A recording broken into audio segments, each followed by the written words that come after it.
تو انہوں نے مجھے رات کو 9 بجے فون کیا اور میں نے بھی ان کو کہا کہ آپ کوئی بات نہیں، رات کو لے آئیں، میں آپ کو جب بھی آپ پہنچیں گے تو دیکھ لوں گا۔ ان دنوں میں رات کو 10 بجے تک کلینک پہ بیٹھتا تھا۔ جب کلینک کھولا تو اس مریض کی حالت بہت زیادہ خراب تھی، وہ بے ہوشی کی حالت میں تھے۔ تو میں نے جب ان کی رپورٹیں دیکھی تو اس میں نقطہ مجھے یہ ملا کہ اس مریض کا جو یورک ایسڈ ہے وہ بہت زیادہ ہائی تھا۔ اس کے بعد اللہ کا کرنا کیا ہوا کہ وہ مریض جو ہے وہ کسی ہوٹل میں انہوں نے اسٹے کیا، اور 3-4 دن کے بعد جب انہوں نے نئی رپورٹ کرائی، بسم اللہ الرحمن الرحیم، سائم ہومیوپیتھک انفرٹیلٹی کلینک سے آپ کی خدمت میں حاضر ہوں۔ آج کا جو ہمارا ٹاپک ہے وہ بھی ایک کیس کے حوالے سے ہے۔ چند سال پہلے میرے پاس ایک بزرگ ہیں، ان کے گردے فیل ہو گئے تھے اور ان کا یوریا 302 تھا اور ان کا کریٹینائن 17 پوائنٹ تھا۔ تو مجھے ایبٹ آباد سے فون آیا کہ ڈاکٹر صاحب ہم ہاسپٹل کے اندر ہیں اور ڈاکٹر صاحبان نے کہا کہ فوری طور پہ اس مریض کے جو ہیں وہ ڈائلسس کریں، ورنہ معاملہ اور زیادہ خراب ہو سکتا ہے۔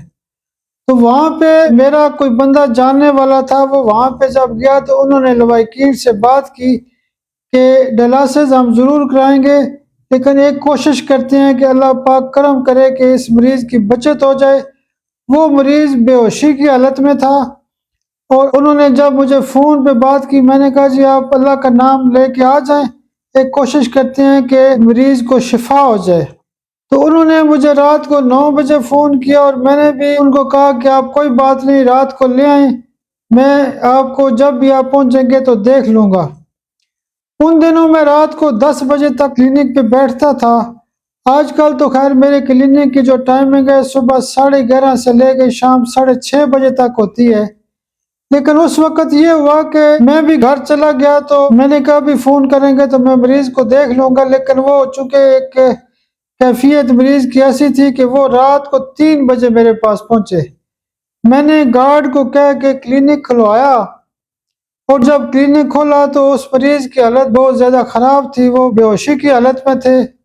تو میں نے جب ان کی رپورٹیں دیکھی تو اس میں نقطہ مجھے یہ ملا کہ اس مریض کا جو یورک ایسڈ ہے وہ بہت زیادہ ہائی تھا۔ یورک ایسڈ ہائی ہونے کی وجہ سے اور اس کی بے ہوشی کو بنیاد بناتے ہوئے میں نے ایک ڈوز اوپیم 1 ml دی۔ اس سے تو یہ فائدہ ہوا کہ مریض کو فوری طور پہ ہوش آ گئی، یعنی وہ بہتر ہو گیا، لیکن یورک ایسڈ کو ہی بنیاد بناتے ہوئے اور مریض کی کیفیت کو ایمرجنسی میں سمجھتے ہوئے میں نے کالچیکم CMA روزانہ صبح دی اور لیڈم پال CMA روزانہ رات کو ایک خوراک دی۔ اس کے علاوہ جو روٹین کی میں اکثر دوائیاں دیتا ہوں کہ گردے فیل میں ایپس بہت اچھا کام کرتی ہے، لائکو بہت اچھا کام کرتی ہے، اس کے علاوہ ایل سیرم وغیرہ بہت اچھا کام کرتے ہیں۔ یہ میں نے روٹین میں نے کہا جی 2 گھنٹے بعد یہ بھی دوائیاں دیں، اور CM کی جو ڈوزز ہیں وہ میں نے کہا جی صبح شام دیں آپ۔ اس کے بعد اللہ کا کرنا کیا ہوا کہ وہ مریض جو ہے وہ کسی ہوٹل میں انہوں نے اسٹے کیا، اور 3-4 دن کے بعد جب انہوں نے نئی رپورٹ کرائی، RFT والی رپورٹ کرائی، تو اللہ کی مدد سے ان کا جو یوریا ہے وہ کوئی 150 کے لگ بھگ ہو گیا، اور جو ان کا کریٹینائن تھا وہ 9 پوائنٹ پہ آ گیا۔ پھر میں نے ان کو میڈیسن دے کے بھیجا، تو میں نے کہا کہ آپ 15 دن 20 دن بعد دوبارہ ٹیسٹ کروائیں۔ تو جب انہوں نے دوبارہ ٹیسٹ کروائے تو یوریا جو ہے وہ تقریباً 60 کے لگ بھگ آ گیا، اور جو کریٹینائن تھا وہ 3 پوائنٹ پہ آ گیا۔ مزید جب ہم نے ان کو 3-4 ماہ دوائیاں استعمال کرائیں تو ان کا یوریا اور کریٹینائن بالکل نارمل ہو گیا۔ کوشش کرنا جو ہے نا وہ بہت ضروری ہوتا ہے، جب تک ہم کوشش نہیں کریں گے تو شفا کا درجہ بھی مکمل نہیں ہوتا۔ اس مریض کی جو کافی عرصہ پہلے میں نے ویڈیو لگائی تھی، اس کا کچھ حصہ جو ہے وہ میں آپ کو دوبارہ اس ویڈیو کے اندر شیئر کروں گا۔